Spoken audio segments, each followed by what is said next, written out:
Drunken Pop, we're diving deep. The memories we swore to keep. Unfiltered tales that'll make you leap. Into your past we boldly leap. CNBC speaks of games and dreams, old cartoons and backyard schemes. Nostalgia hit like a mighty wave. In this show, we misbehave. Dollar days with pockets full, bringing tales that always pull. Step heads, cackles with a glance, unleashing legends from our trance.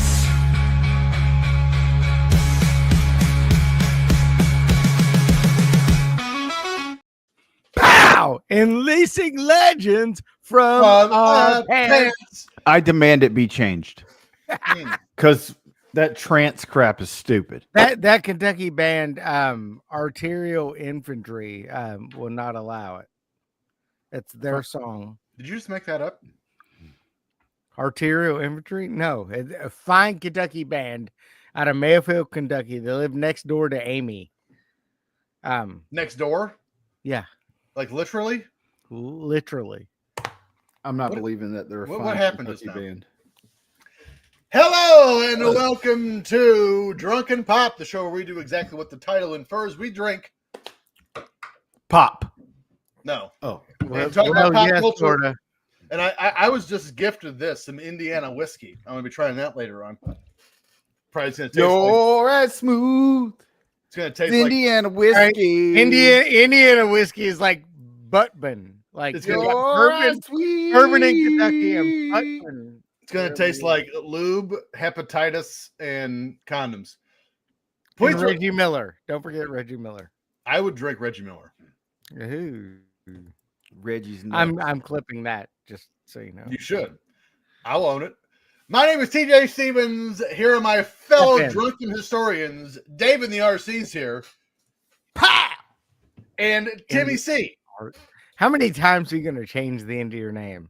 It's only been two. Dave and the QC, HSV, RC.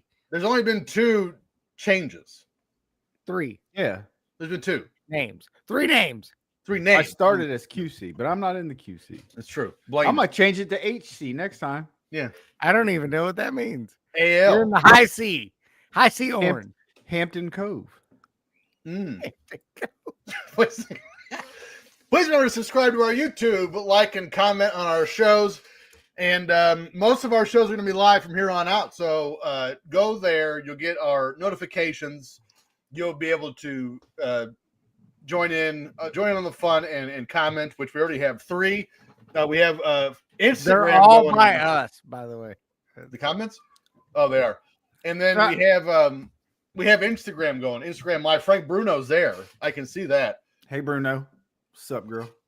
So also remember to follow us on X at drunken_pop, on Instagram at drunkenpop1, which is also our name on YouTube. And we should also be remiss if we didn't tell you what's going on our Patreon network on X at Ram Sports Net for all things professional wrestling, sports gambling, things of the like. Timmy, let me hold on. Let me get my notes out. Where are my notes? Here are my notes. I write in a book because all my papers are. You covered up right now. you write in a book that's already I write in a written. book. What are you doing? Kind of like your book of the. We have notebook paper, bitch. It's blank. Kind of like your book where the troubles of living with a micro penis. So what? I have here written $1 a month. $1 hair. Yes, correct. And they get what all for that? Well, they get this.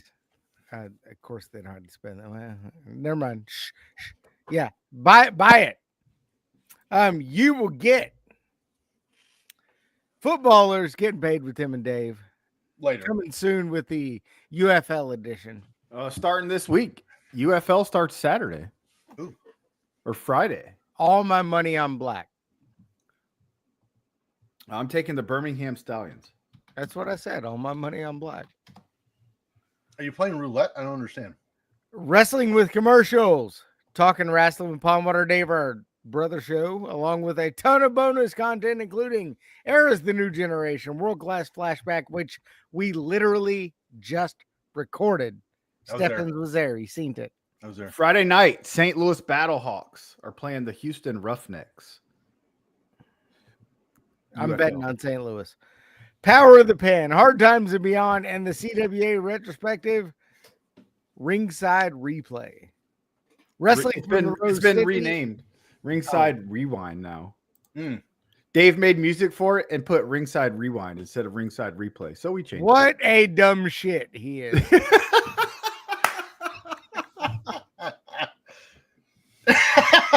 But you'll get all that for $1, and we can't even figure out what the names of shit is. But one thing we do know the name of, we have a contest coming up. So there's a poll on our. We're getting naked. We're getting well, no, that's just a benefit to being a ram head. Oh, okay. Not head. What's the Not head. That's just one of the onlyfans.com/Ram Network. But for one, we're getting ready to do a contest. So there's a poll on Ram Sportsnet on Twitter, and the 4 choices are WrestleMania 9, Bash the Beach 2000, WWF Invasion, and what is the 4th one? Starrcade 97. So plan. those 4 shows are on a poll, and you're wondering to yourself, what are you just picking like the shittiest pay-per-views ever? Well, kind of. So we're gonna give you, the fans, a chance to rebook those shows using a game called Total Extreme Wrestling, TEW, which is available at www.greydogsoftware.com. The first episode we're getting ready to do will just be me and Dave. Did you say Grey Dog? Grey Dog Software.com. Great Dog? No, Grey. Grey. English Grey? Gray? Like Greyhound. He's been a good dog. And we're going to give you the chance through that game. Right. I swear if it opens up with some kind of weird wiener porn, I'm going to be mad at you. If I die before I wake. I think it would be hardware, not software, if that was wiener porn. I went to greydog.com and it didn't work. That's not what I said. Oh. That's probably why it didn't work. Great Dog. But again, the first episode is going to be us downloading the show. You know where you taking should through go? the game. Snoop Dogg. Dog. And right now, we are in a tie between Bash the Beach 2000 and Invasion, which kind of surprised me. I thought WrestleMania 9 would run away with it. But the contest, whichever one wins the show, I'm going to buy some memorabilia from that show. And the winner of the contest will get that piece of memorabilia while we get the contest built up. And then the game will turn into a possibility of becoming a free Sweet Life member. Timmy. I think I just received the best comment, by the way. Someone watching on Twitter, Stephen Brandt, tweeted out that he wants us to rebook if Magnum TA had never got hurt. I want to see us rebook Magnum getting in the ring after he got hurt. What is, like an announcer? No, as a wrestler. He couldn't. That's why he didn't. Just like him running over people's toes with his wheelchair. But he wasn't in a wheelchair. He was on crutches. Even better, hit him with a crutch. Just pulling some Fuji shit. Just whack the shit out of him and fall on him. But Timmy, you've seen this, so I apologize ahead of time. But this will give you an idea of kind of the shows we're going to cover on this booking contest.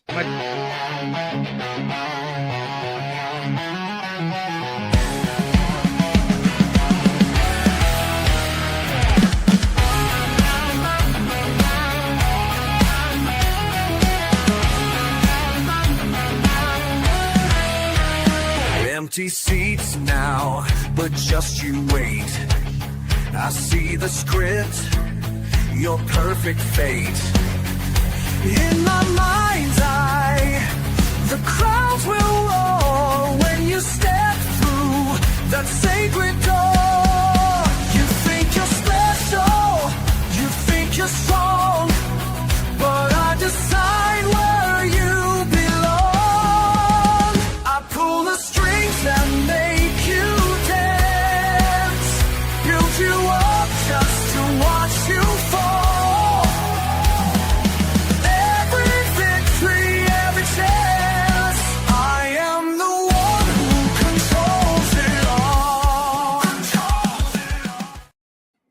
so Timmy was so excited he had to leave in the middle of that. But there were some shows on there because I looked at the biggest pay-per-view flops of all time to kind of prepare myself for this.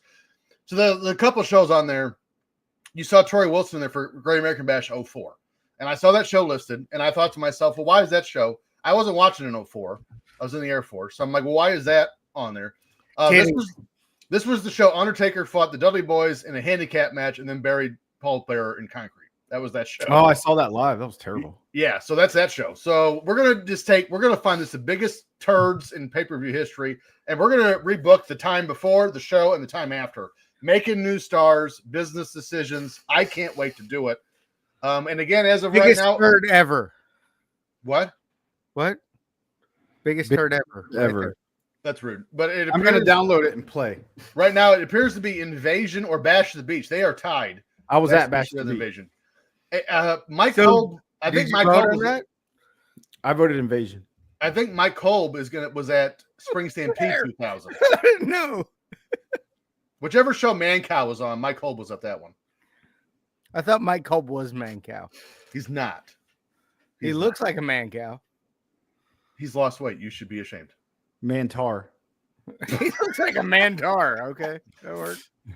But all that said, we got that coming up. That's going to be in a couple weeks. We're going to start that contest.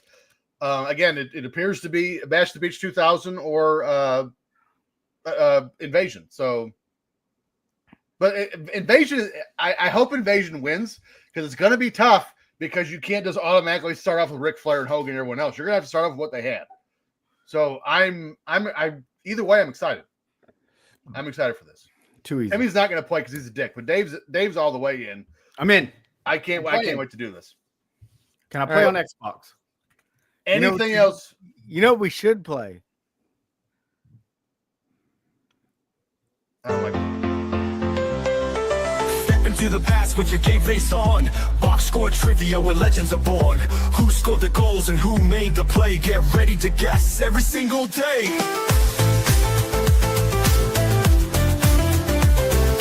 Box score trivia, bringing the heat from the courts and fields to every athlete's feet.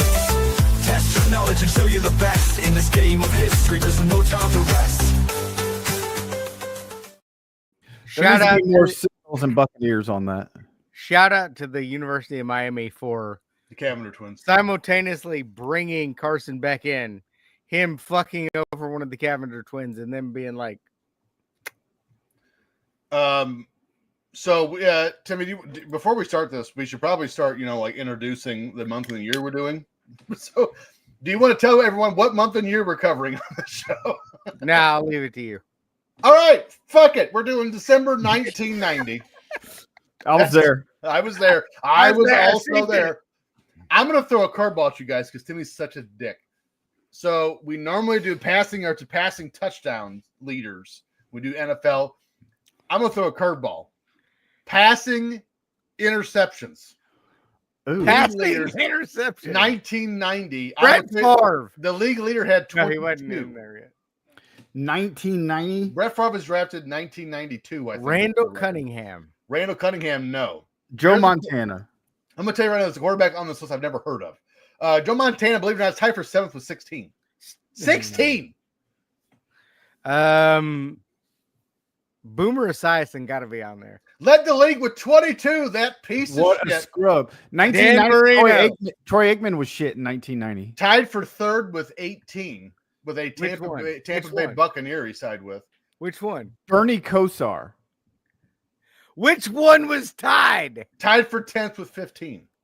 Tampa Bay Buccaneer in 1990. Was it Troy Dan Aikman. Marino or Testaverde. No Marino. Vinny Testaverde was tied for 3rd with Aikman with 18. 18. It's no 30, but it's a lot. The quarterback I've never heard of, and I guarantee you, Elway?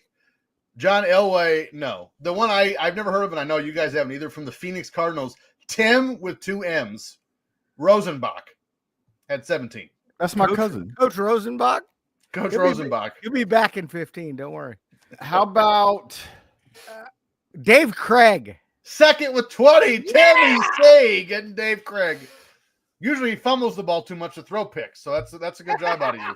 what about Jim, don't call me Chris Everett. Tied for 5th with Tim Rosenbach with 17. So right now you guys have 2 left on this list. Warren Moon. Minnesota Vikings is one. San Diego is the other one, and I doubt you're going to get either one of them. Well, I'll give you this. No hint. Warren Moon. I can't give you the hint for the other one because his career is nondescript. But the one hint I can give you is this man went to the Super Bowl as an Oakland Raider. Rich Gannon? Rich Gannon of the Minnesota Vikings tied for 7th with 16. Wow. The other one also tied for 7th, Billy Joe Tolliver of the San Diego Chargers had 16. Former Pittsburgh Steelers legend. New Orleans Saints is what I know him from. I know also across the seas, our boy Adam O'Neill is here on Instagram Live. I see him. Let's Adam move. O'Neill. Love that man. Antonio Santos is here. Jeff George, not drafted yet. 91 when he got drafted. He was still at like Houston or wherever. Whatever college, who cares? Let's go to rushing touchdown leaders. Rushing touchdown. I will tell you the top 90. 2. You can give me a week, I wouldn't get either one of them. Thurman Thomas. Thurman Thomas tied for 5th with 11. Ricky Waters. Barry Sanders. 3rd with 13, Barry Sanders. No Ricky Waters. James Brooks. Of course not. Emmett Smith. Tied for 5th with 11. Was Icky still hanging around at this point? There are no Bengals on this list because they're ass. Marcus Allen. 4th with 12.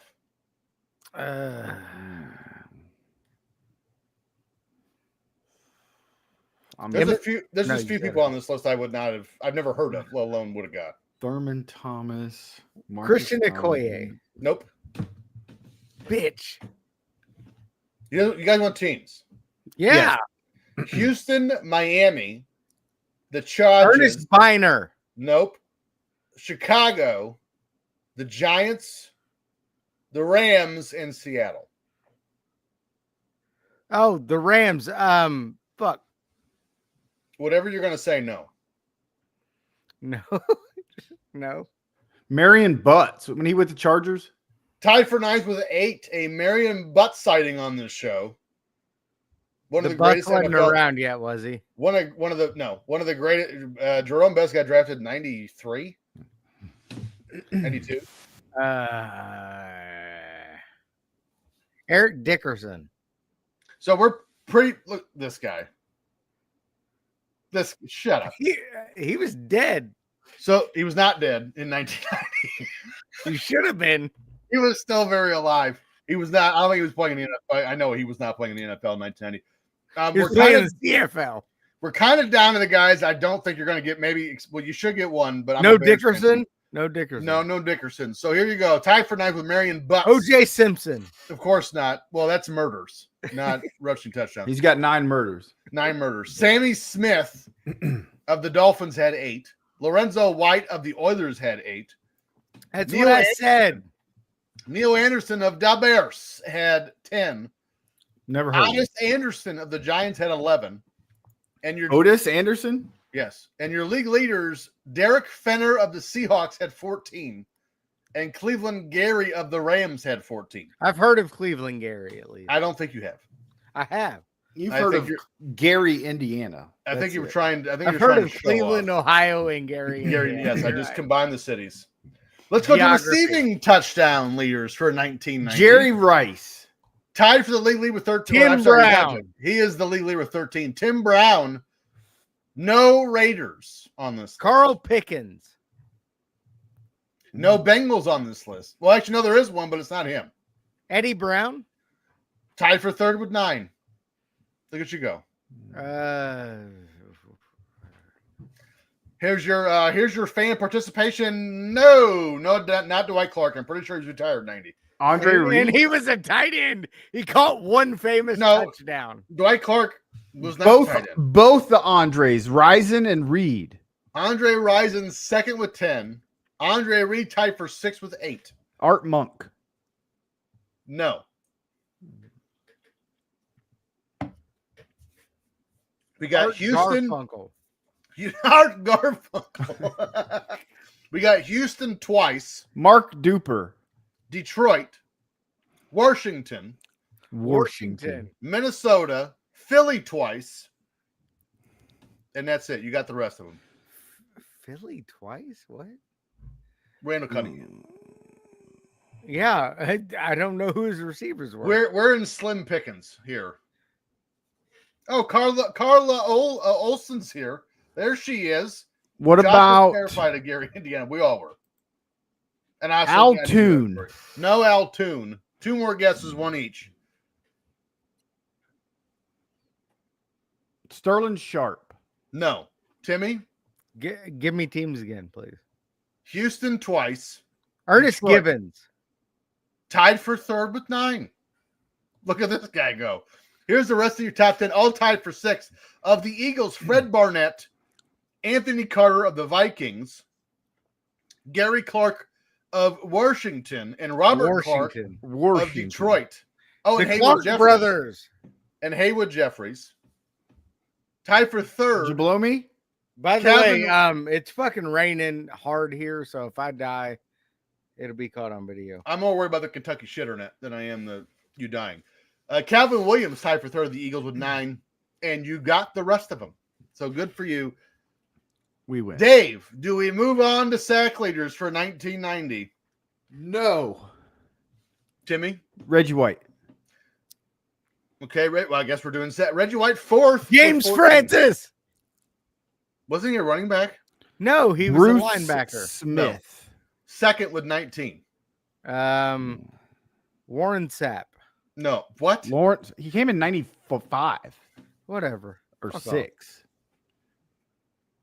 Lawrence Taylor. No. I'm drawing a blank. Bill Romanowski. No.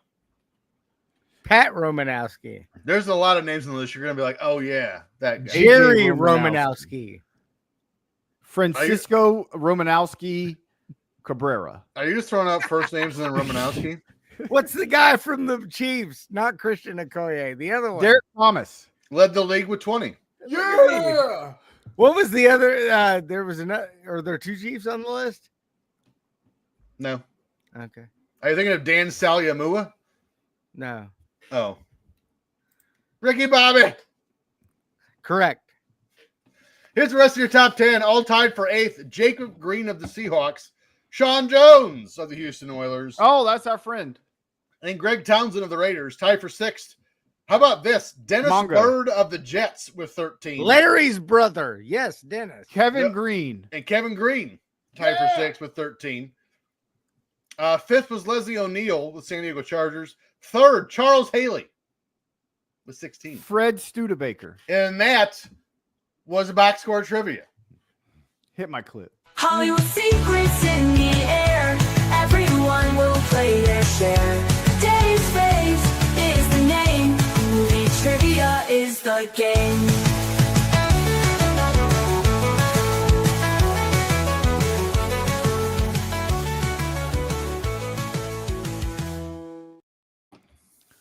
All right, I lost count of the score. I love that Dave is the angriest one of this group, but he has the happiest song. Yeah. I lost count of score, so I'm just going to make a score up. It's TJ 22, Timmy C4. I like that. That's I good. like it. Yeah.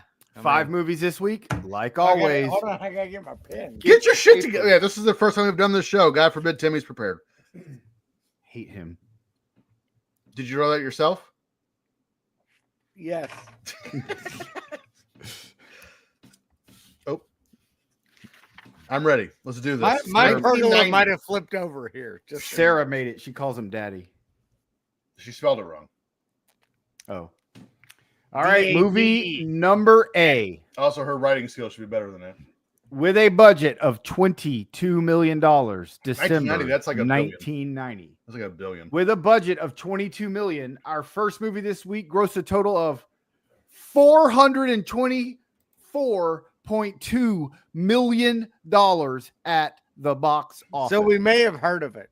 That's getting it done right there. Was that Ben Jones? All the way from Australia. Good day. This is an American epic Western film. I don't know what that means. It's epic. Thank you. A lieutenant assigned to a remote Civil War outpost starts questioning his purpose after making contact with a neighboring Sioux settlement. Stars Kevin Costner and Mary McDonnell.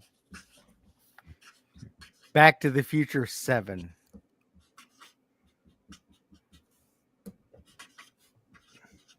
We've made jokes about this movie like 900 times. It's good to actually see it make the list. I hope you miss it. Go, Timmy. Tatanka. TJ. Dances with Wolves. Dances with Wolves. Wow, I watched- Kevin Costner's got some Tatanka. really great hair. I watched that movie with my and an dad. oddly shaped mustache. I watched a movie with my dad when I was a kid, and I can't confirm that movie is forever. One I'm of still it's watching it. So good. It's like 4 hours, but it's One so of my good. history professors in college was a extra in that movie. You know why it made $424 million? People had to come back to watch the rest $1 of a it after minute. they left. I'm still 7 years old watching that with my dad to this day. 1-900 Dances with Wolves, $1 a minute. It'll make $400 million. Oh, Tatanka. Tatanka. Oh, Movie number B Antonio's killing it today. with a $26 million budget. That's still getting it in 1990. Our second film this week grossed $202 million at the box office. And No I way seen these- it. No I way seen these it. were all the same month. You're I a seen liar. it at the theater. This is an American action comedy film. A tough police officer must pose as an elementary school teacher in order to locate a dangerous criminal's ex-wife who may hold the keys to putting him behind bars. This film stars Arnold Schwarzenegger and Penelope Ann Miller. I was gonna say if Timmy can't spell this word right, he shouldn't get it. And then I remember I can't if it's spell not it either. spelled right, you don't get the point. That's bullshit. I can't remember how to spell it either. Timmy C, go. It's not a Duma. Timmy spelled it right. TJ, go. Kindergarten cop. Nope. Well, no, because the E's backward. He didn't spell it right either.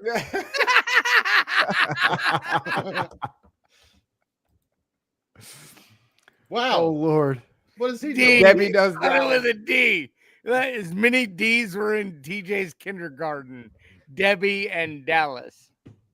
And he wants Reggie Miller's D, apparently. I do. Here we go. Movie number 3, because it rhymes with D. With an unknown budget. Good start.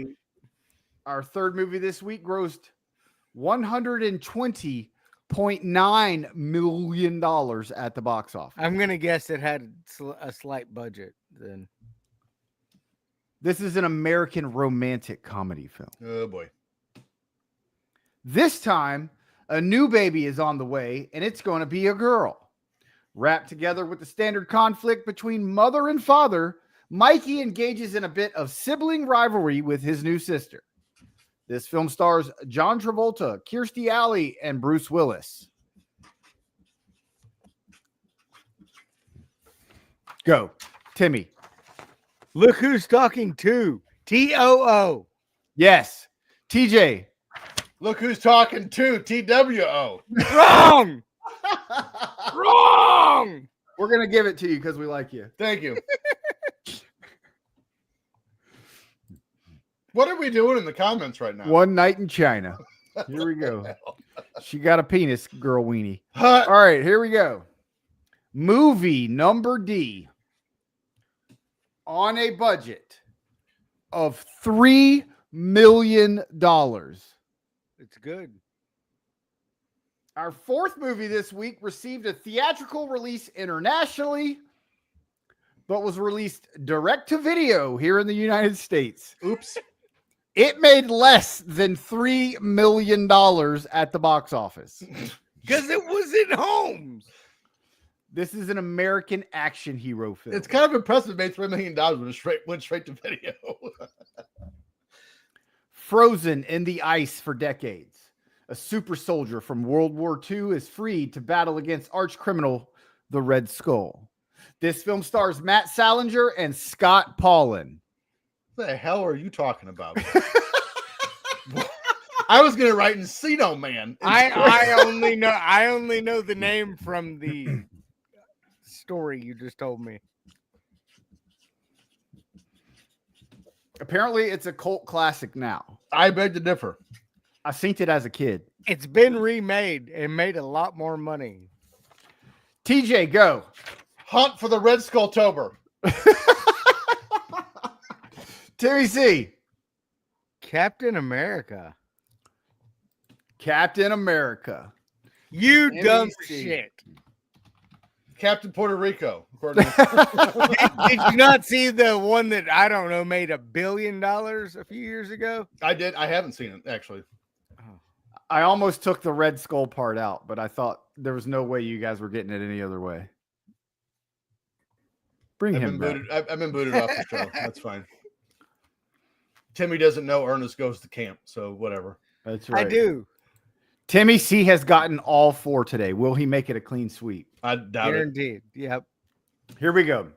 Our last movie of the week with a budget of $30 million. The most expensive movie on our list. Our last film this week grossed $21.6 million at the box office. I will Ow. definitely know this one. Owie. Somebody got fired. This is an American buddy cop action thriller film. Maybe sued. A veteran detective is assigned a newbie partner after his previous partner was killed by a car theft gang. He is determined to apprehend those responsible for his friend's death, but his new partner isn't really up to the task. This film is written by and stars Clint Eastwood and co-stars Charlie Sheen.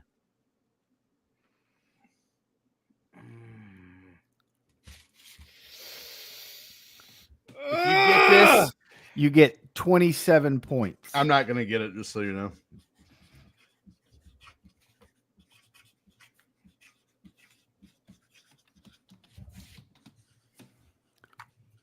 Five, 4, Wiener, 3. Timmy, go. Any which way but loose. What? No. TJ. 2.5 murders.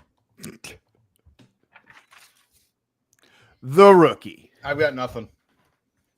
By the way, Clint Eastwood's hair there is an abomination. Looks like yours with that What is he Turner and doing? Hooch. Turner Frank and Bruno, Hooch. Turner by and Frank Hooch. Bruno. It actually looks like Turner and Hooch's hair. Jesus Christ. What are we Whose doing? turn is this? Whose turn? Somebody take control of this show. Listen to him blurt out songs. Half the words are always wrong. Digs up hits that lost their flair. He's got no clue but doesn't care. One hit wonders.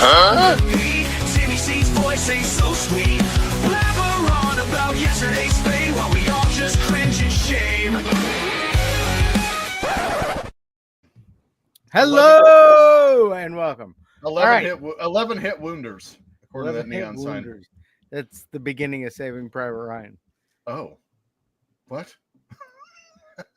All right, so I didn't have time to make notes, so this is kind of going to be off the cuff.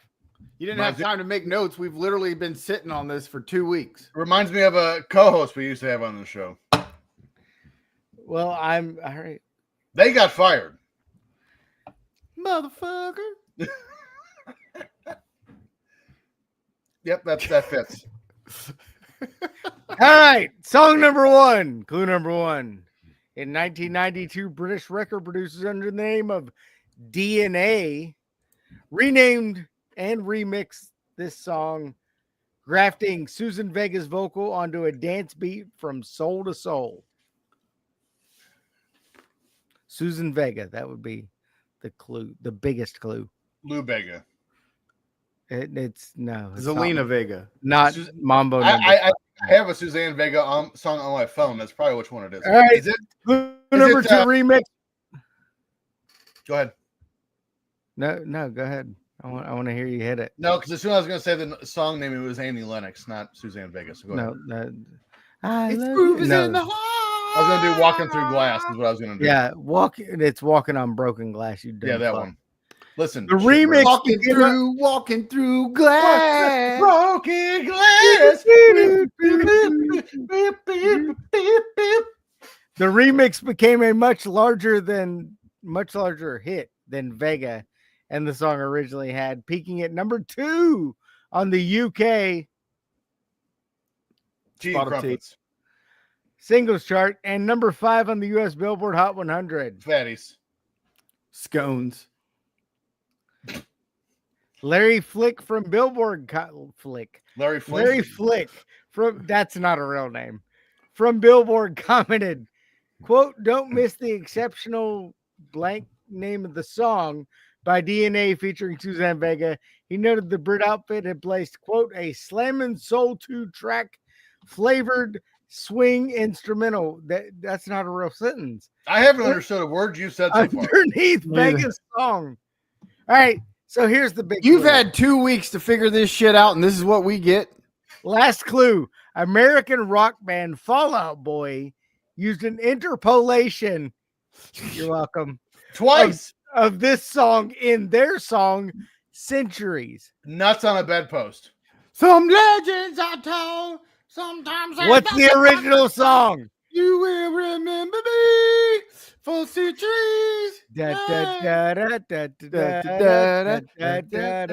Mr. Peabody. I absolutely have that song. I gotta figure out what it is. I'm gonna look it up. I'm cheating. Blood makes noise. Tom's Diner. Oh, I said blood makes noise, which is not right either. So that's good. Y'all are fucking terrible. Well, You picked a song that got more infamous as a remake. Actually, no, it sold more tracks as Tom's Diner, but terrible. Mambo number 7. That was probably closer. Did anyone get the Ignition remix? I like that. Nobody got it. Terrible. All right. Yeah, your clues are Song number 2 was the number 1 song the entire month of December. Ice Ice Baby. Neither one of you will get this because you're dumb fucks. And I was 5. Here, I should mention that also. This is a song written by Warren Allen Brooks and Warren G. performed by American singer and songwriter and record producer Stevie B. No idea who that is. This song will not wait a minute. Gone in 60 seconds. Incorrect. Wait an hour. It spent 2 weeks number 1 in the Billboard AC chart. What does that mean? Number 10 in several countries worldwide, including Belgium, Chocolate clocks. and the Netherlands. Clogs. Whores. All right. This song is about someone who will deliver in the rain and the snow. The Postman. You're getting close. Postman Blues. Post Malone. Post Malone, yes. In 1990, he was Man negative Loan. 2. Federal Express. The UPS. Postman's song. I got it. I got half point. I don't know. Because I love you. By the way, Antonio Santos. Because I loathe you. Thank you. At least knows the song. My postman has yet to say, I love you. To me. All right. So you still do not know that you need to go listen to the song. I don't. I've apparently. never heard it. Hey, you have. I guarantee you have. It's a song you're going to go. Damn. Who I sings grew up it? on that. Who sings it? Stevie B. Hold on. You know what Everybody hold the phone. You know what his nickname is? Who gives a shit? That's what his nickname is. Because I love you. That's the name of it. Hold on. Hold on. I'm going mute. You're going to get us copyrighted. Stop it. He said he's going on mute. He's heard it. Look at him. Just wait. You'll know it. I could listen to this song on repeat for a week, and I still hadn't heard of it. And I'm not even going to. I'm not even going to give it the justification of listening to it once. All right, last song. Song number 3. Is this by a band? Because I love you. Is this I know gonna this be- song. No, it's gonna be by. See, he did know it. Is this song going to be by anyone by someone anyone has ever heard of? All right, the segment is one hit wonders. Bitch, So, it's been fucking We the Beatles. only do songs by one hit wonders. The Beatles Since were when? in your intro. Yeah, one hit wonder. Oh, At that We got week, that Stevie B and Federico Vega. What are we doing here? At that week, but that also was their- one hit That wonders was their imply- one hit. one-hit wonders implied they had a hit. Yeah, but it was the number one song for the entire month. One-hit wonder in the U.S., not in Belgium. In America, it was number one at the Coming to Hot America. 100. That's the next song. I got it. Song number 3. Clue number 1. This is a song by a American glam metal band, and it was released as their second single from their studio album, Flesh and Blood. Ronnie James Dio. Jump. Might as well jump. I'm the man on the Silver Mountain. That was from the album 1984. Oh, Released in 1984. 1979 Smashing Pumpkins. I need your boom Nailed it. boom now. This song was dedicated to James Chemo Mono, a security guard and best friend of Bret Michaels, who had died sometime earlier. Is the song named Who Gives a Shit? Is that the name of it? Bret Michaels. No, I heard that part. Pour some sugar on me. No, they have 9 arms and suck. Oh, Def Leppard. No, that was who. Pour some sugar on me was 5. Talk dirty to me. The lyrics focus on televangelism and Vietnam veterans with poverty. What a broad spectrum of things to cover. Poor preachers. Preachers for trapper keepers.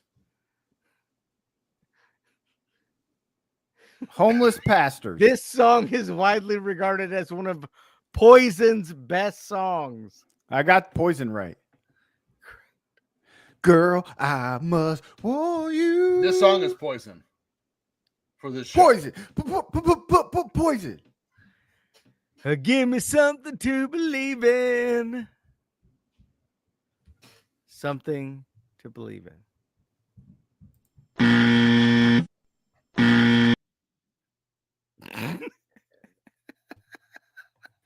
Just go ahead and do that. I gotta say, over the years, we've had some real shitty music. He left. Look at him. He's so embarrassed he left. We got Enter Sandman. We got One Night in Decon. Jumpstart Our Heart. That's actually a phenomenal song. I Give Up is the proper response. We've had several over the years. By the way, we're very close to 4 years now going on this show. We've had several bad music segments. This might go down as the worst. That is the worst ever. That was terrible. Terrible. That- I I think understand. we should fire Timmy from music and bring back Angel at this point. Woo! Boy, them's fighting words. I understand this was 35 years ago now, Yep. which also hurts my chest a little bit. Frank Bruno also with a solid point. Poison's not a one-hit wonder. Well, it could. Bret Michaels might have flown solo here. I don't know because no one's heard of this song. There's no defending the indefensible. So, Dave, if you want to start on your first story of this December of 1990, I think we can do that without Timmy's stupid face here. It's a long one. Let's get ready. Mine's also long, so I hope they're ready for a long show, which is something else we kind of do here. So, All right, here we go. Although this movie was technically released in November of 1990, it was the #1 movie at the box office for the month of December. So we're going to roll with it. I like it. The #1 movie, you may ask? Home Alone. Writer and producer John Hughes conceived Home Alone while preparing to go on vacation. I see. He said, I was going away on vacation, making a list of everything I didn't want to forget. Dave, I don't want to interrupt you, but this is a top 3 comment in the history of this show. Steals the money from Doge is my coming hand. for Timmy. Some say he was a good man. Lord, I think he's singing.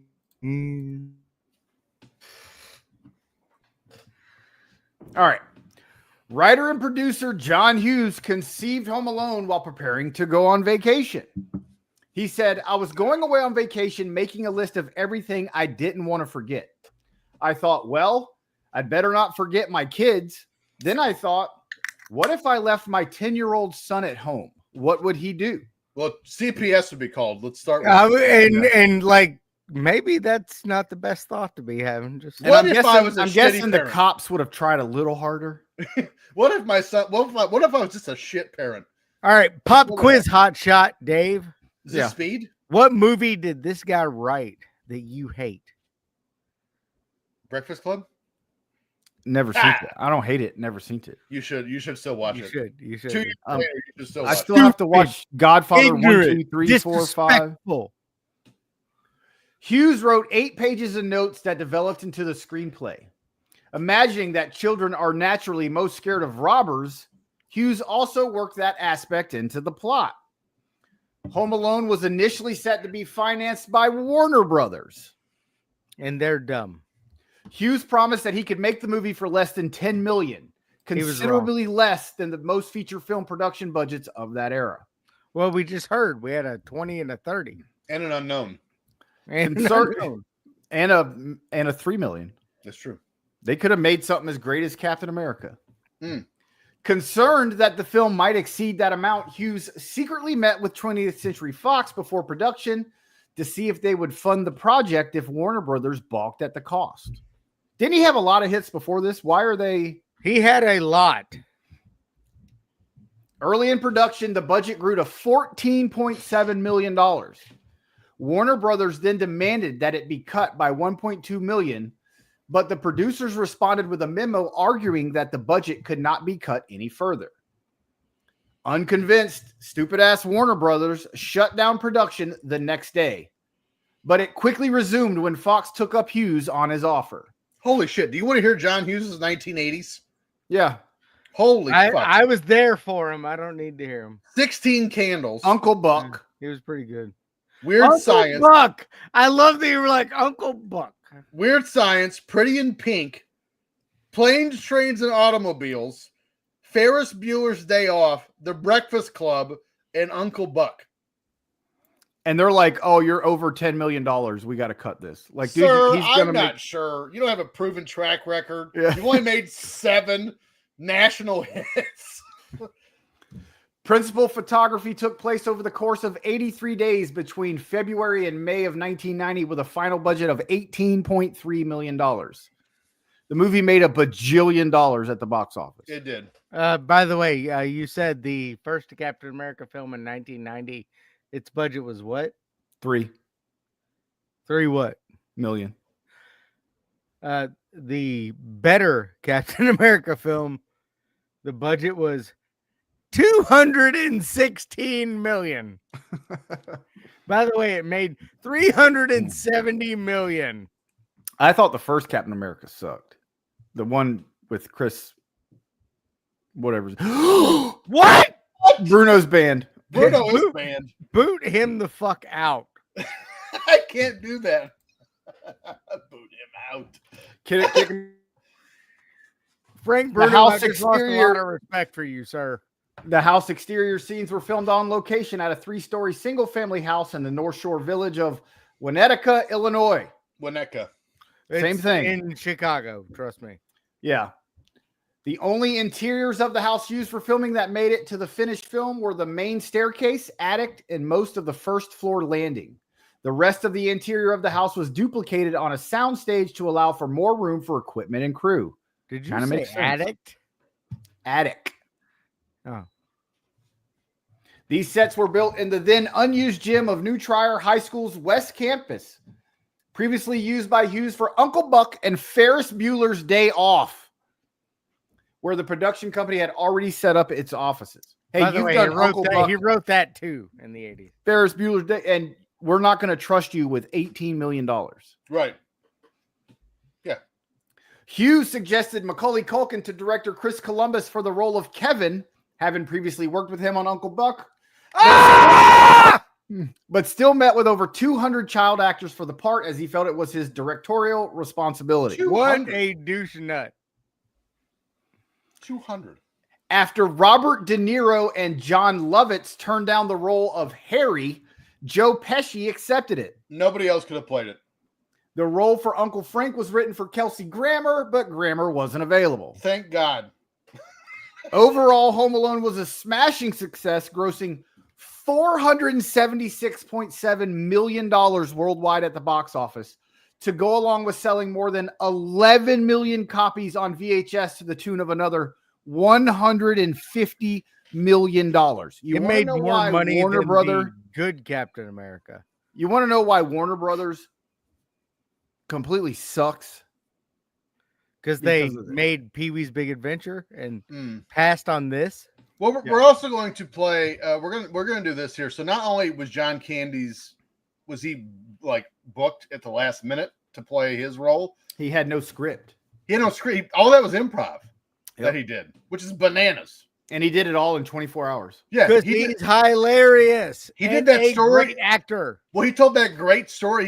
He made it up on the box truck. He made that up on the fly, which is crazy. If you've But- never seen Summer Rental Oh, I love that movie. or The Tremendous. Great Outdoors, Both Love tremendous. that movie. yeah, God. But the best part, the best line of that movie, and my buddy John can say it to a T, is when Kevin runs up to the treehouse, and the bandits are chasing him, and Joe Pesci stops.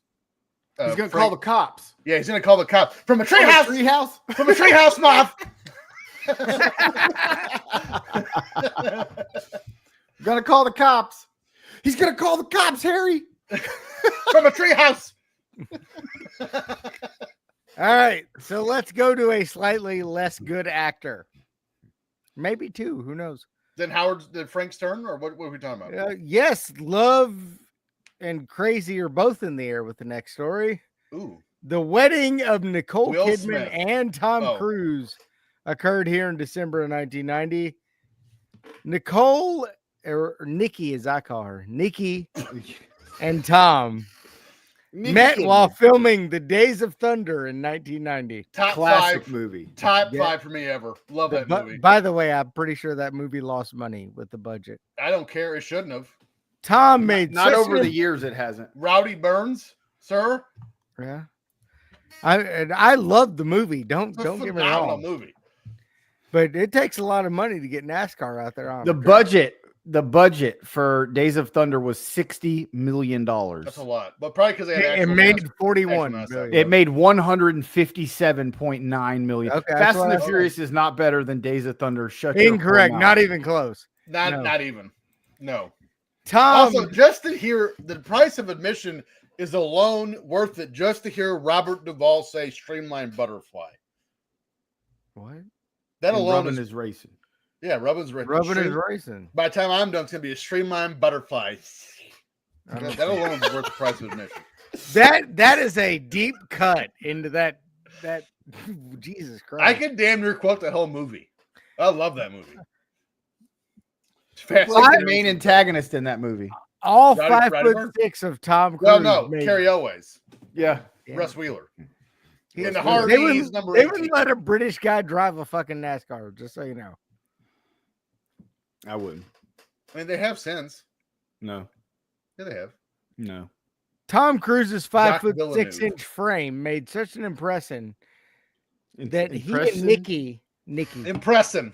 impression that he and Nikki got married less than a year after their first meeting in a private ceremony because she wouldn't stand next to him and he wouldn't allow it, with only family members attending that December.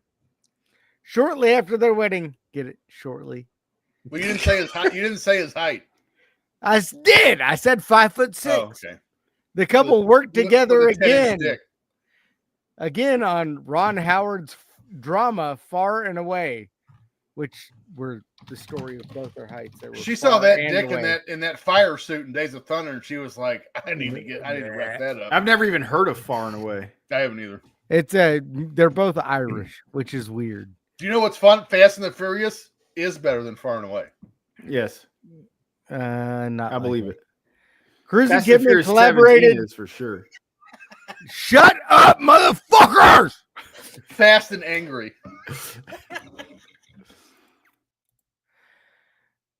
Cruise and Kidman collaborated for a third time. I'll bring him back in for this. No, please continue your story by yourself. On Stanley Kubrick's final film, Kubrick. Eyes Wide Shut, Seen her boobies. which premiered in 19. You saw a lot of boobies. in that And her movie. bush. She had red bush. I think she dyed it. It was originally gray, I bet. Red bush. Red bush. It's on fire. Half of that. This girl is on fire. All right. Tom filed for divorce in 2001, citing irreconcilable.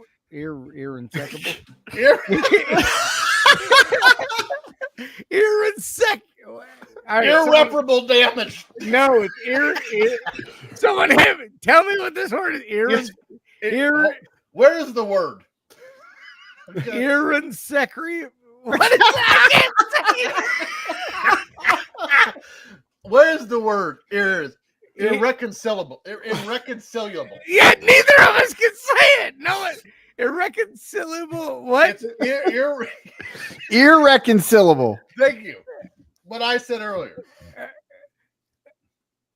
They didn't get along. Oh, They had differences. Tom filed for divorce in 2001, citing they couldn't get along, which was a major shock to Nikki. It's a fair question. In 2015, former Church of Scientology executive Mark Rathbun That's who I want to listen to. claimed in a documentary film that he was instructed to, quote, facilitate Cruise's breakup with Nicole Kidman, Nikki. Kelly Dave's on our chat right now. Because Stupid with 2 O's. psst, he likes men. Allegedly. Definitely allegedly. Definitely allegedly. Cruise's auditor further claimed that Kidman had been wiretapped on Cruise's suggestion. Since her divorce from Tom Cruise, she has been reluctant to discuss Scientology because they'll have her killed. And it's stupid. While she was spotted leaving her attorney's office and celebrating her new divorce from the star, she would say years later the divorce was hard, mainly because she got to start having sex again after that divorce was over. Tom later moved on to Penelope Cruz, who he didn't have sex with, before marrying Katie Holmes in 2006 in the biggest miscarriage of justice since Don Dinkinger.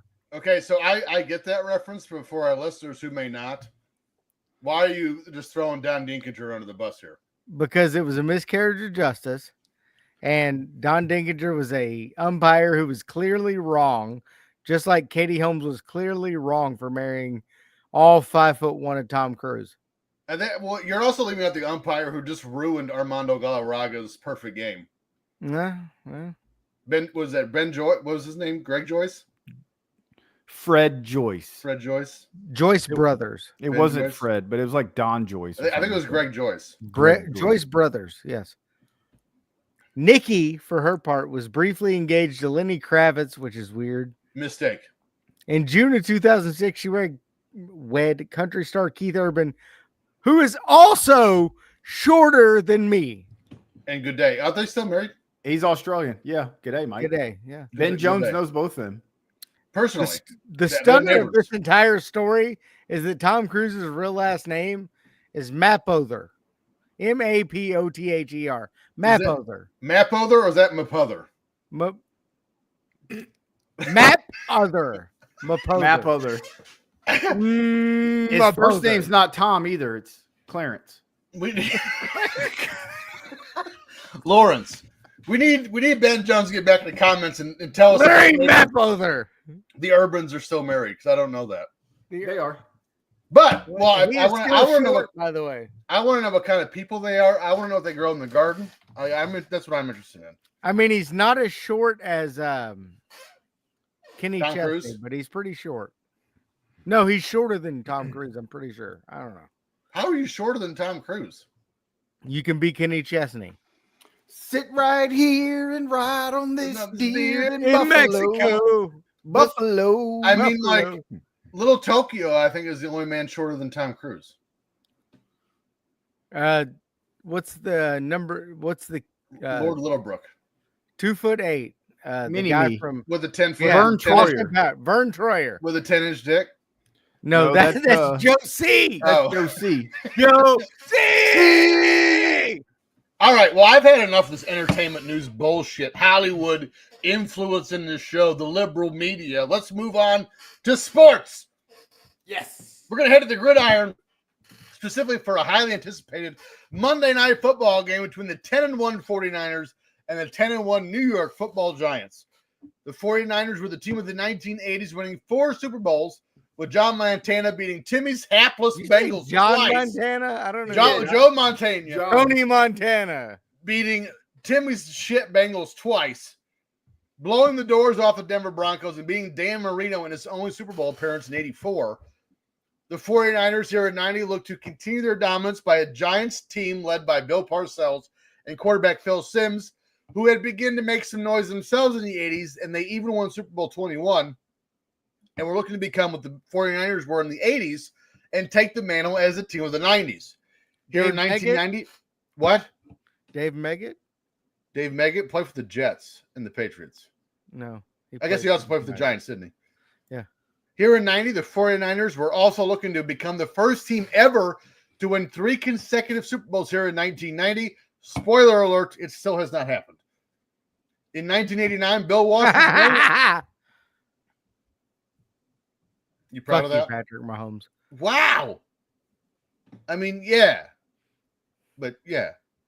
In 1989, Bill Walsh was let go as the coach of the 49ers, and George Seifert took over, while the big tuna Bill Parcells still in control of the Giants here at 90. Phil Simms was having arguably the best season of his career, but his season was cut short after he suffered a broken foot in Week 16 after leading the Giants to an 11-3 record up until that point. Here in Week 11, the 49ers and Giants were both 10-1, with the Giants suffering their first loss of the season the week prior against their division rival, Philadelphia Eagles, 31-13. Damn. Ironically enough, the 49ers suffered their first loss as well the week before, as they lost to the Rams 28-17, which were still in Los Angeles at the time.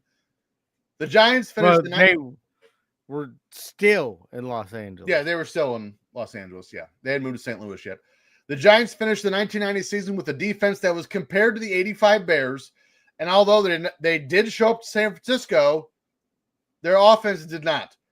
Simms went 14 of 32 for 153 yards, no touchdowns, and was sacked 4 times. Montana didn't do much better. He went 12 of 29 for 152 yards, but he had 1 touchdown to John Taylor. But that was the only touchdown the 49ers needed, as they went on to win this game 7-3. 7-3 in a Monday night. Giants got the last laugh when they terrible. won the Super Bowl. I'm getting to that. Thank you for spoiling the Dave story. Meggett? Quit saying his name. Both teams' rushing offenses were essentially non-existent, and you had 2 beasts in there in the forms of Roger Craig for San Francisco and Otis Anderson for the Giants. There was a combined 16 punts between the two teams and only a combined 461 yards of total offense. These two would meet again for the NFC title, with the Giants winning that encounter and going on to beat the Bills 20-19 in arguably one of the greatest Super Bowls of all time. Norwood wide right. That was that game. That's back when I was a big Bills fan. And I still Scott like Norwood. Fucker. I was born in Norwood, Ohio. Simms played 3 more seasons, all for the Giants, retiring in 93. He finished his career with 33,000 yards, a 55.4% completion rating, 199 touchdowns with 157 picks, and 2 Super Bowl wins. That's not the Hall of Fame numbers. We're getting to that. Montana played until 94. However, he left the 49ers in 92 to play for the Chiefs, being replaced by Steve Young. He won 4 Super Bowls. He went 4-0, by the way. And, of course, is in the Hall of Fame. The other ultra-famous players in this game, not named Jerry Rice, was Lawrence Taylor. He went on to play until 93 as well. Jerry Rice played in like 2020. I'm pretty sure he's retired. He's still playing. But he's still Lawrence Taylor's in the UFL Hall of Fame. legend, Jerry Rice. So all this being laid out, let's start the conversation here. Does Phil Simms belong to Hall of Fame? And before you say I'm gonna add this to it. I ask this because I do believe Eli's going to get in at some point. And Phil played for the same team, won the same amount of Super Bowls, and they had the similar stats. So if Eli does get in, then why not Phil? Because They his both son do. Chris Sims was ass. Well, So by default, he's out. we haven't Well, seen Eli's he son. is Though. an ass. We haven't seen Eli's son, though, to be fair.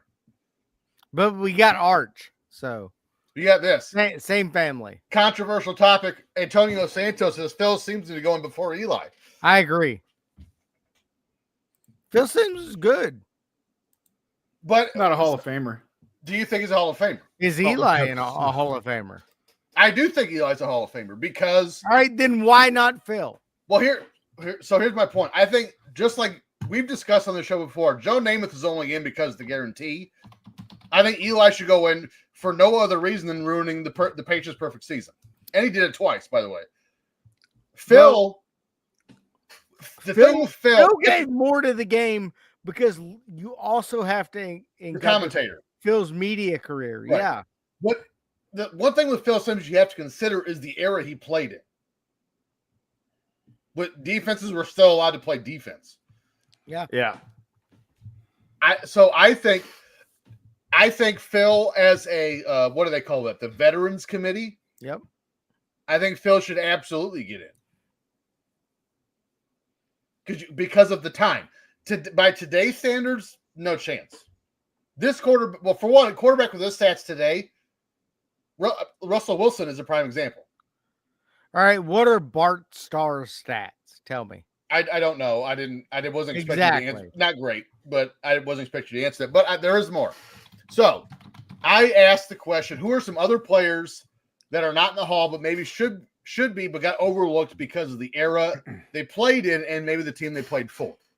So I listed some players here, and I want Bart to talk Starr. Bart Starr is in the Hall. 152 touchdowns, 138 interceptions. And we've said before, Namath has way more interceptions to touchdowns than is the Hall of Fame. Passing yards. 24,718. He averaged 2,144 over the course of 17 game season. Again, for the 50s and 60s, it's not awful, but and that would be he had a rating of 80.5. Yeah. Very average. so his last year was 40. He had a rating of 45. oh. His highest rating ever was in 1966 with a 105 rating. That was Super Bowl I that year. So let's do this. I named some players. For one, we'll see if you guys have heard of them. And two, I'll list off their statistics and accolades to see who they should be in. So number one, I put Carl Mecklenburg, who, when I started my jersey collection, fun fact, he was the first jersey I ever bought of the Denver Broncos. 12 seasons, all for Denver. 6-time Pro Bowler, played every position but the secondary. In 12 seasons, he had 1,100 tackles and 79 sacks. It's pretty good. Was the anchor of the Orange Crush. I should have Yeah. to call that too. How do you not get in? Great. That is, Timmy, that's literally what we're talking about right now. Is it because he's white? He is very white. He's a ginger. That's why. All right. So now I know. Never He's a mind. ginger. By the way, Next. Jen on Instagram just jumped in. I don't even know who the fuck that is. Is what Who? Jen. The Jen. Oh, Should know Up who next- Carl Mecklenburger is? Carl Mecklenburg. There's no He's not Burger. Up She'll next, recognize a couple of them. up next, Clay Matthews Jr., not of the Packers, but of the Browns. He played 19 seasons between the Browns and the Falcons.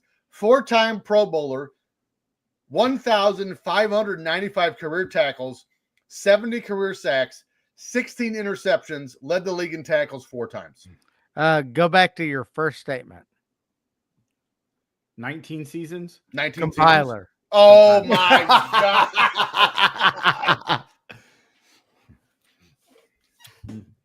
All right. Well, that brings up the next topic. Great. Ken Anderson. Yeah, Mike Allstott should be in the Hall of Fame. I agree Correct. with that. He was a truck. 16 seasons, all with the Bengals, compiler, 4-time Pro Bowler, 838 yards, compiler, 59.3% completion percentage, 197 touchdowns with 160 picks, passer rating of 82.9, lifted the Bengals out of the frying pan of bullshit and made them a contender, compiler. I guess That's what only I 12 would- touchdowns a year. That's not Hall of Fame worthy. What I would argue about that is this was a time when quarterbacks were not great. I mean, he was one of the best quarterbacks for a decade. He played 16 seasons. He was relevant for like 12. So you made a hell of an argument for your guy. I put him on here just for you, just so you know. he was good. He was good. We'll go on to Pat Swilling, who we've talked about before. 12 seasons with the Saints, Lions, and Raiders. A member of the vaunted Dome Patrol. 2-time All-Pro. 5-time Pro Bowler. 107.5 career sacks. When he retired, he was in the top 5 all time. He's now 32nd. But he was top 5 when he retired. I never heard of him, so that's why I wouldn't vote for him. That's 9 sacks a year. That's pretty good. And he was part of the Dome Patrol. Bruno's got a couple good ones. Eddie George Yeah. and Steve McNair. You said Jen was here, right? I'm pretty sure she was part of the Dome Patrol too. Oh, I'm not going to put that on there. And what's fun is on Instagram, she just complimented us, so thank you for that. Yeah, you just ran her off, Dick. Jesus. No, I didn't. She'll Jim come back Marshall. and fuck with me. Jim Marshall, he played 20 seasons, one with the Browns. Thurgood's brother? No. Oh. 20 seasons, one with the Browns, the next 19 in Minnesota, back when they played outdoors. The defensive end for arguably the greatest D-line of all time, the Minnesota Purple People Eaters.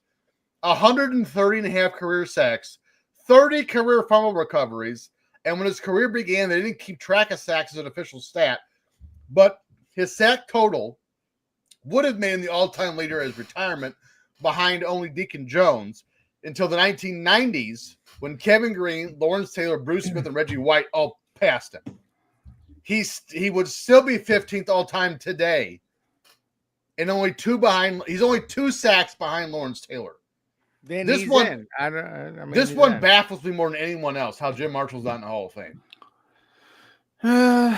Yeah. I will tell you the play he's most known for, which might be, as ridiculous as that sounds, might be the reason why he's not in. The play he's known for, and everyone's seen on a blooper reel, is he's famous for picking up a fumble recovery against San Francisco and Running it backwards. running it 70 yards the wrong way. That's what All he's right, known for. so you're immediately disqualified. I don't get How it. are you immediately disqualified for You one play? scored for the other team.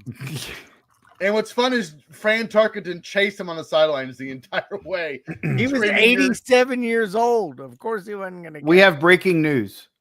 Uh-oh. An Irish midget accused of posing as a leprechaun to extort sex from 26 women in exchange for pot of gold. Isn't that their fault? A 3-foot, 4-inch tall Irishman was arrested this morning for allegedly taking advantage of credulous women by posing as a leprechaun and extorting sexual favors in exchange for a fictional pot of gold hidden at the end of the rainbow. Again, isn't it? Well, if they fuck that dude, that's their fault. It looks like Timmy. He looks like a CG, like if CGI said, like, give me He's a ginger. He looks like TJ. like if John Heater just stopped giving a shit. That's that guy. Let's continue. Dave, I know your heart's here. Steve Tasker, 13 seasons in the NFL between the Bills and the Oilers, arguably the greatest special teams player of all time, made the Pro Bowl 7 All right, times. stop right there. Nope. Special teams. You know, yeah. Just next. You guys just know to Steve Tasker. Yeah. Well, you led off with best special teams. You ain't getting in as a special teams guy. But okay, let's How many punters are in the Hall of Fame? one that I know of off the top of my head. Who? Ray Guy of the Raiders. Hey, guy. I thought he was a kicker. No. Okay. Yeah. He's How the only many long snappers in the Hall of Fame? none. Okay. Next. But well, hold on. Let's have this talk. If special teams, we can all All right. So next on his list is Joe Theismann. you son of a bitch. If we could all sit here and agree that special teams is an essential part of the game, then why aren't special teams players eligible for the Hall of Fame? Why? Until Sebastian Janikowski gets in, no special teams player get in. Nothing good. There are ever kickers in the happens Hall on of special Fame. Teams. There's two kickers in the Hall of Fame. Well, they And scored a Tucker's lot not of points. getting in now because he likes wiener rubs. He sure does. Guaranteed. Forcefully. But why? This is the talk. This is why Steve Tasker is so. And to be fair, Dave, he doesn't like wiener rubs. He just likes people. He to likes look at forcing it on people. Yeah. But look why? Look at my wiener. I'm gonna shake this whole ass blanket. I said, look my at hard it. I will dick. kick you in the thighs if you don't look at it. But what I'm saying is, Don't touch it. Why I'm gonna leave it on the table. Why can't we talk about Steve Tasker being?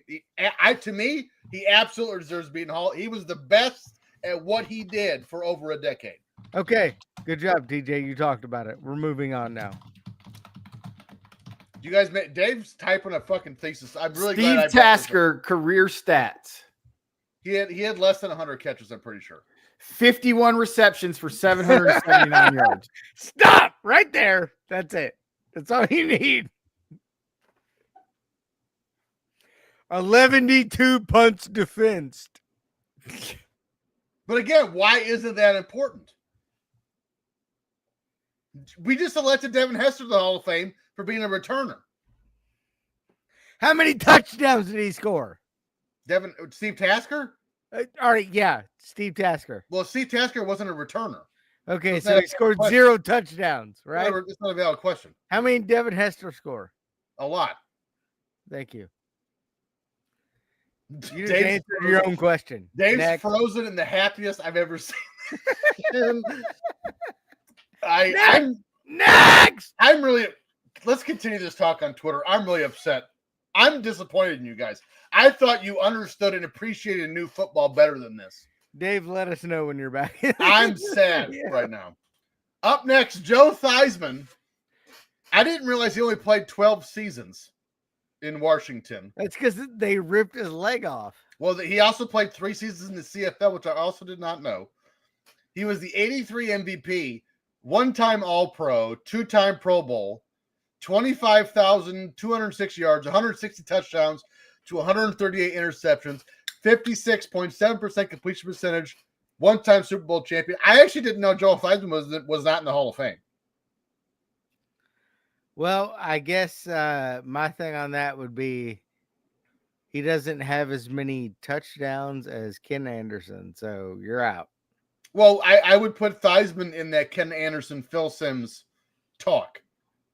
Well, I guess it probably should be. It'd probably help Ken Anderson if someone had snapped his leg off in front of national television audience. Well, how would it? Theismann's not in the Hall of Fame. Like, to me, Theismann, Simms, and Anderson kind of get lost in like, oh, they were in the 80s. They don't matter. When they were the, like, Theismann, there he is. Theismann, Simms. He's so happy. Theismann, Simms, Ken Anderson, Dan Fouts were the quarterbacks of the 80s. I think Fouts is in. Fouts just got in. But, I mean, Montana, Marino, all those guys are in. So this is like the next level. Again, I didn't realize Theismann wasn't in. I thought he was. He's another one that was just, I think he became more famous because of his Monday Night Football role. Sure. Yeah, I will say he added a lot from the media. So, but again, he's not in for that either. And either is Phil Simms for him. Phil Simms has been doing NFL media for 40 years. Because he was still doing it part-time as a Giants player. I mean, that's either case you take, to me as a player or as a media personality, is bananas. These guys are not in the Hall of Fame.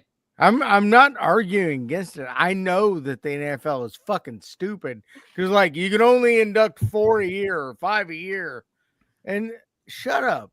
Again, we just discussed a defensive end who played for Minnesota when they still played outdoors, and had 100.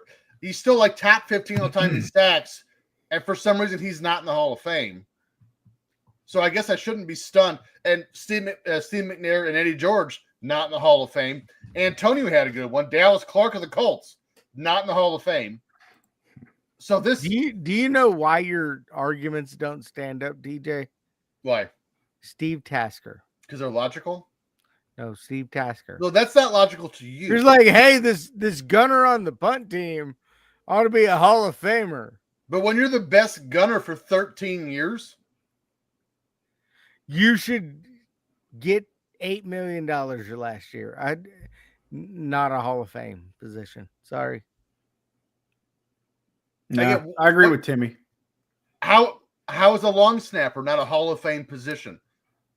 Because all you do is snap it back. I mean, Name one. If you're the best at it, Patrick Manley of the Bears, Name another one. Patrick Scales of the Bears. Name one not of the Bears.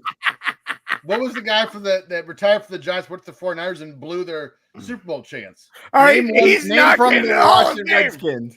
Oh, You I have know. one job and he fucked it up. Actually, I think his last name was Junker. They brought him out of retirement.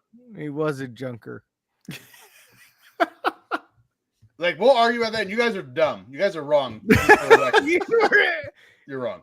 Long snappers in the Hall of Fame. Here's my last one. Gary Anderson, the kicker. It's funny that He should be in. 23 seasons. 23 seasons He should be in. For Compiler. sure.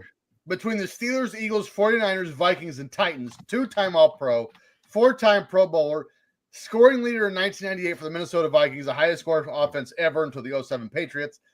He has a career extra point percentage of 99.2. That's not fair. That then What? Gary What's that? Anderson with 1-bar helmet makes him Hall of Fame. I agree. But I'm with Dave on the that one. extra point percentage should not count because Okay. they moved it back. Field goal Yeah. percentage, career 80.1%. Is most All right. well known. How but many massage parlors has he been banned from? As far as I know, none. Okay, good. He's I'm Danish. still in They there. don't, he's Danish, and they don't really do that. But he, unfortunately for him, he's more well known for the kick he didn't make for the Vikings in '98, which his only missed kick in 2 seasons sent the Falcons to the Super Bowl and not the Vikings to eventually lose to John Elway. They'd have both lost. It doesn't matter. I think the Vikings would have beat the Broncos. No. The Falcons had no chance. They had Chris Chandler. The Vikings had Randy Moss and Dante Culpepper and Chris Carter. And he went 35 of 35 that year with Minnesota. Again, it was his year. first missed kick in 2 years. Yeah. He's third all time in points with 2,434. He's still alive, Antonio. He's 65 years old. He's just old as shit. He's third all time in field goals. He was old as shit when he still played. Third all time in field goals made. Third all time in games played with 353. Compiler. And is still to this day the Steelers' all-time leading scorer at 1,340. That's mainly because they suck. So But they've been a team for a long time. they have with a lot of not good players. Heinz Ward, Ben Roethlisberger, Jerome Bettis, And Franco none Harris, of them could score Gary more points. Bradshaw, Lim Bright, None of them could Lynn beat Swann, Gary Anderson, the kicker. John Stallworth. What is it? Antonio Brown. I need to ask you, Timmy. What is it like? What is it like to just be wrong all the time? What All does the that time. feel like? I'm not. You are. I'm not. Just in this one conversation, I saying special teams players should not be in the Hall of Fame. Wrong. Kicker should be. Kickers should be. Long snappers, no.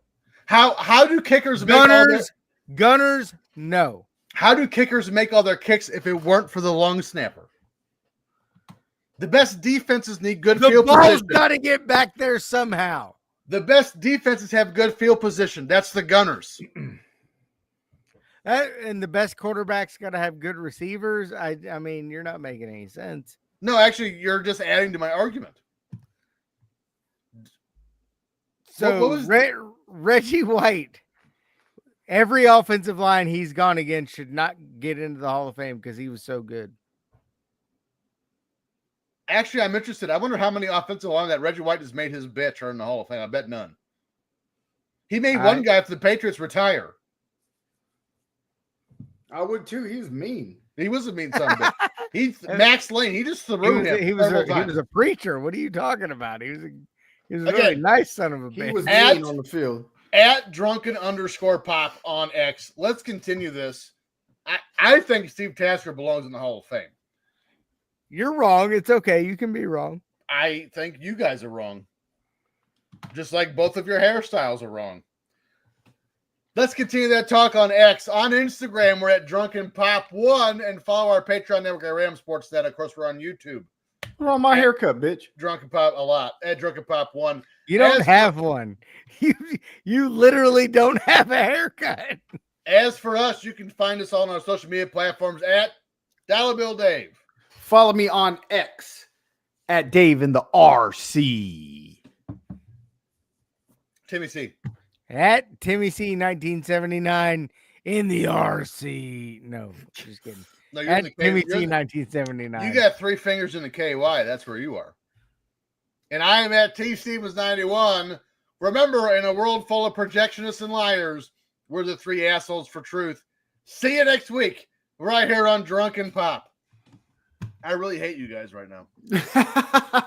Tasker sucks. You suck.